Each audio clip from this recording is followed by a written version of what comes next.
em relação ao que o pessoal está chamando de vaza-toga. Como foi um procedimento parecido com o do Vaza Jato ou não? É um pouco difícil de falar sobre o que aconteceu porque ainda ninguém sabe quem era o fonte, Ah, não? inclusive o próprio Alexandre de Moraes. Ele tem suspeito, mas até agora ele não conseguiu provar, ele não conseguiu descobrir. Mas, então, eu preciso tomar muito cuidado Sim, como falar sobre isso para não botar claro. fonte em perigo, mas foi a mesma coisa no sentido que eu recebi esse arquivo, mas no mesmo tempo a Folha estava atrás desse arquivo também. Se sabia que tinham esses arquivos, tava no ar isso? Como foi? Ou alguém procurou a Folha e você? Como que essa informação... Pessoas me procuraram Ah, do tá. arquivo porque me confiaram que eu vou fazer a reportagem de forma agressiva, em parte porque eu estava já denunciando o Alexandre Domés o tempo todo, mas também porque já fiz reportagem baseada Sim. nesse tipo de arquivo e eles me confiaram. Mas também o Folha sabia sobre a existência desse arquivo e também estava correndo atrás do arquivo, conseguiu pegar uma parte do arquivo. Mas quando eles souberam que eu também já tinha o arquivo todo, o Folha e eu falamos, vamos fazer a reportagem juntos. Foi a vantagem da Folha, porque eu já tinha tudo, Entendi. mas também era uma boa prestação para mim e já trabalhava com Folha na Vaza Jato, sou colunista lá, eu confio muito no jornal. Então, por causa disso, começamos a trabalhar juntos. E qual que é a estratégia dessa vez de soltar? O que que foi mostrado até agora? Primeiramente, o que era um pouco diferente do que para o processo dessa reportagem do que outras é que quando começamos a publicar, já tínhamos 8, acho que 10 artigos já completado, pronto para publicar. Certo. E começamos a publicar um depois do outro, depois do outro. Acho que publicamos 10 ou 11 na primeira 2 semanas. Tem alguma coisa aí para colocar desses arquivos que foram, Léo? É, tudo na primeira página do Folha, que Tá. obviamente tem um grande impacto. O primeiro é outra coisa que isso muitas vezes acontece, que quando essas pessoas não sabem que você tem, que Eles se geralmente eles não defendem, já sabem, saem para se defender sobre o que você está mostrando, não é isso? eles vão falar coisas que não é verdade, que é falso, É. não sabendo que vocês têm provas que podem mostrar na hora que eles disseram, que eles disse é falso. Quando o Alexandre de Moraes manifestou sua própria defesa, também Gilmar Mendes e Luiz Barroso e outros ministros do STF defendendo Alexandre de Moraes. Mas uma das coisas que ele disse é que tudo que ele fez nesse sentido, comunicando com o TSE, pedindo. O que que era o conteúdo, só para o pessoal entender? O que que Vou, era o conteúdo? vou explicar daqui um minuto. Só Tá, que ele disse que tudo foi documentado no processo público. Ele não estava escondendo nada. certo. Só conseguimos provar muito rápido que isso era mentira, Que não que estava tinha documentado. 3, 4, 5 processos, pelo menos, que nunca foi documentado.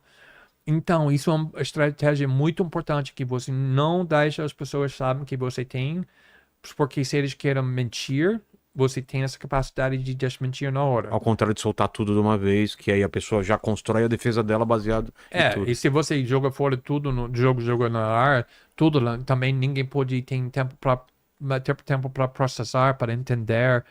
Então, o material mostra que tem o STF aqui e tem o Certo. TSE aqui. E como eu estava falando no caso do Moro, o juiz tem que ser uma pessoa passiva. Ou seja, que ele não pode mandar uma investigação. Ele tem que esperar até o Ministério Público, um procurador, vem para ele e diz que acha que é importante que o senhor aprova essa investigação, essa busca e apreensão, essa investigação. Mas o Alexandre de Moraes estava usando o TSE, eles criaram um órgão dentro do TSE, que é o parte do Tribunal para questões eleitorais, sobre eleições. E eles empoderaram esse órgão dentro do TSE para identificar desinformação e investigar onde está vendo como pode lidar com isso. O Alexandre de Moraes foi o presidente do STF, ele está mandando uma investigação do fake news e desinformação, ao mesmo tempo que ele era o presidente do STF, o TSE. Ele estava nos dois cargos. Só que Ele estava pensando, quero banir essa site de notícia que não estou gostando.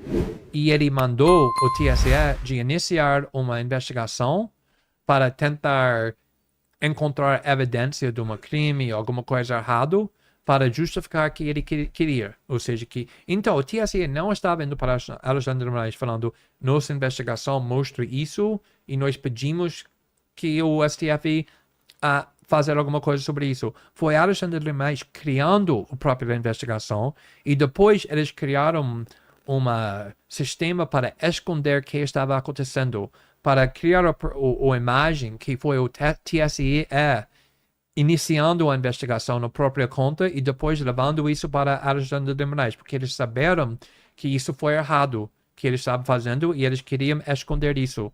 Mas outra coisa que eles fizeram, por exemplo, o Alexandre de Moraes queria fechar o site e revista Oeste e outros, e ele mandou o TSE de investigar e encontrar evidência da crime para justificar o fechamento. Ou seja, não tinha alguma coisa e a partir daí começou uma investigação. Criou uma investigação para justificar o que ele queria fazer. E várias vezes os investigadores do TSE voltaram para o STF e disse que, infelizmente, não conseguimos encontrar nenhuma indício do crime, nenhuma evidência do crime.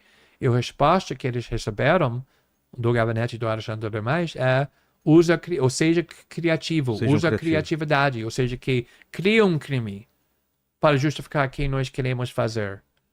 Ele estava usando a Polícia Civil de São Paulo para investigar seus inimigos.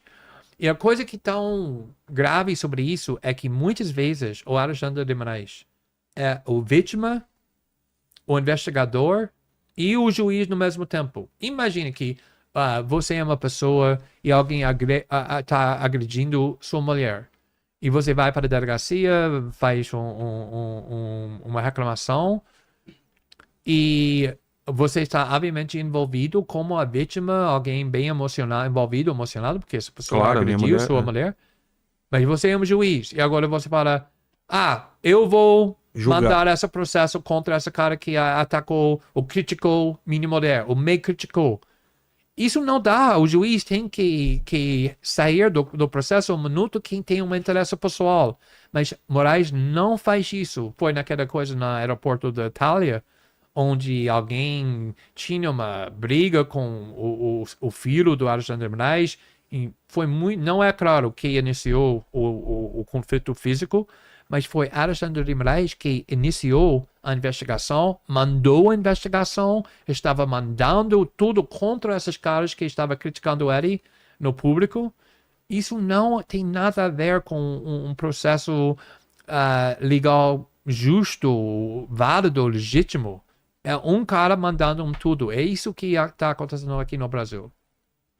E o que você pode falar de material que você ainda tem para mostrar? O que dá para se falar? Ainda, obviamente, quando você está divulgando reportagem baseada no arquivo, todo mundo quer saber quem mais tem. Exato. Por que está demorando? Todo mundo está faltando paciência. Que eu entendo completamente. Provavelmente ele está mentindo, não tem mais nada. Exatamente.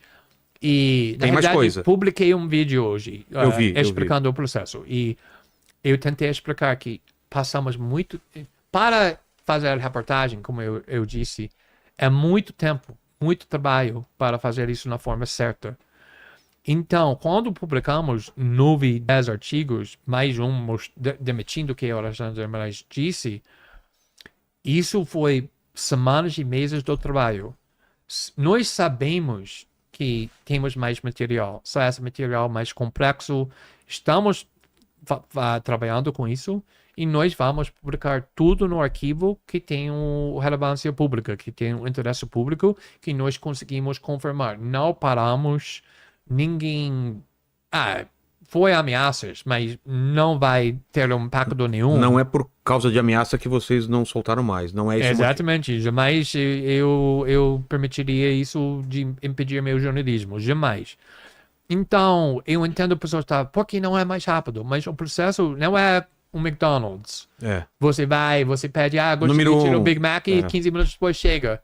Não, o jornalismo não é assim.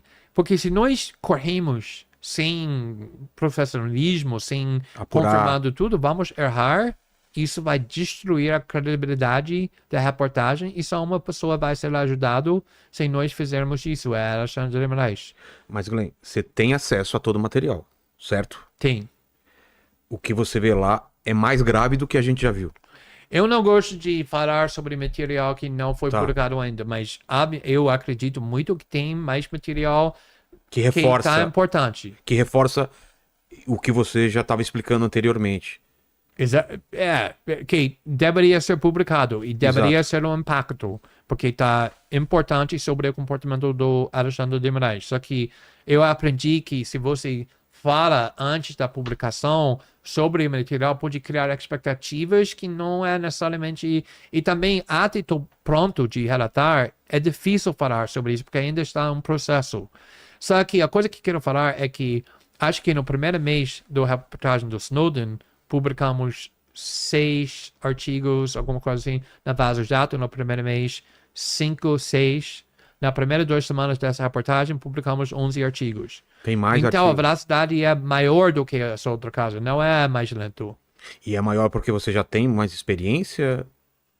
Em parte disso, mas também eu tinha uma equipe jornalística muito boa na Folha, que um repórter especificamente que está assinando todo o material comigo, o Fábio Serapão, ele está baseado no Brasília, ele sabe tudo sobre Brasília, o STF, e ele é uma repórter incrível, e ele queria trabalhar muito com isso também, então estávamos muito animados, trabalhando de uma forma muito intensa, e de repente, tivemos 10, 11 artigos prontos e publicamos um depois do outro.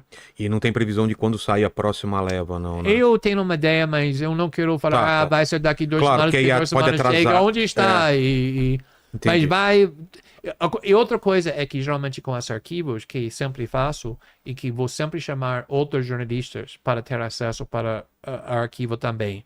Eu sempre estava abrindo acesso para o arquivo do Vaza Jato, também o arquivo do Snowden, porque não gosto de insistir, me confia, já publiquei tudo. Eu quero abrir esse processo para outros jornalistas da esquerda, da direita, e depois todo mundo podemos falar, conseguimos examinar o acesso, não tem mais nada que deveria ser publicado. Eu acho que isso também é muito importante. Só que precisamos cuidar com isso, porque o Alexandre de Moraes já incluiu nossa reportagem no inquérito do fake news. Não só os fontes isso que vazou, mas também a Folha, eu, o Fábio, é parte do processo criminal. Isso quer dizer o que para vocês? Que tem que cuidar com tudo. Tem tudo que fazemos. Senão vocês podem ser... dando acesso para outros jornalistas, isso pode ser distorcido para uma outra coisa. Então, por causa do processo criminal, eu vou tomar cuidado, mas não vou parar. Não vai impedir, só que vou tomar mais cuidado. Entendi. Eu senti que o impacto, não sei a tua percepção, mas o impacto na mídia e da opinião, não na opinião pública, mas principalmente das mídia, da mídia, da imprensa, ela foi muito menor do que da Vaza Jato. Você sentiu isso também? Houve uma desconfiança maior, eu não sei se você estando dentro era mais fácil, ou teve uma desconfiança grande também no início da Vaza Jato. Eu sinto uma desconfiança muito grande em relação é só isso? Não vem mais coisa? Isso não é motivo tão grande para alarde. O que você sente da opinião pública ou da mídia? Eu concordo, mas não porque o impacto do jornalística é menor nesse caso. Quando começamos a fazer a reportagem do Vaza Jato, o Sérgio Moro já saiu do cargo do juiz e foi para o governo Bolsonaro, onde ele era super-ministro. Verdade. E não era só da esquerda que era inimigo do Lava Jato, mas também muitas pessoas na Central, essa Central corrupto, que estava muito pego no processo do Lava Jato. Então, eles não conseguiram fazer nada contra o Moro, contra o Lava Jato, porque ele era muito popular, não tinha provas que ele estava fazendo nada errado. Então, quando conseguimos fazer a reportagem, o Moro já tinha muitos inimigos poderosos. Entendi. Não era só da esquerda, mas essa Central que, na realidade, tem muito poder. E por causa disso que essa oposição do Moro cresceu muito, já tinha Gilmar Mendes, que odiava Lava Jato por vários motivos, outras pessoas também. No caso do Alexandre de Moraes, ele ainda é herói nacional para todo mundo, exceto o movimento Bolsonaro. O núcleo bolsonarista. Mas se você fala com advogados ou pessoas no mundo jurídico, eles vão falar que eles acreditam que Alexandre de Moraes está totalmente descontrolado, na forma perigosa. Só que eles têm medo de falar isso publicamente. Mas tem muitos setores também que já têm essa percepção que o Alexandre de Moraes está cruzando linhas e o momento chega para retornar para alguma normalidade. Até, por exemplo, 4 meses atrás, antes da reportagem, o Folha publicou 2 editoriais condenando, denunciando o Alexandre de Moraes, falando que ele criou uma censura do regime da censura no Brasil. Isso tem que terminar. Isso é contra a democracia. Como eu disse, ele foi criticado naquele caso do Google e Facebook. Eu acho que já tem uma percepção crescendo que o país tem que fazer algo sobre Alexandre de Moraes. Só que eles não querem dar uma vitória para o movimento Bolsonaro. Entendi. Eu acho que está acontecendo, mas precisa mais. Mas já tem, acho que 38 senadores que estão apoiando o impeachment do Alexandre de Moraes. Está precisando 45 votos assim. Então, quando chega nesse ponto, eu mídia também fico debatendo essa reportagem no começo, mas concluí, ok, não é muito grave, mas não é fácil de pegar uma cara que é considerado o protetor da democracia, o herói nacional, e em 1 minuto muda ele para o herói para o vilão. E isso também não aconteceu com Sérgio Moro. Demorou tempo para pessoas aceitar que essa reportagem do Vaza Jato foi sério mesmo.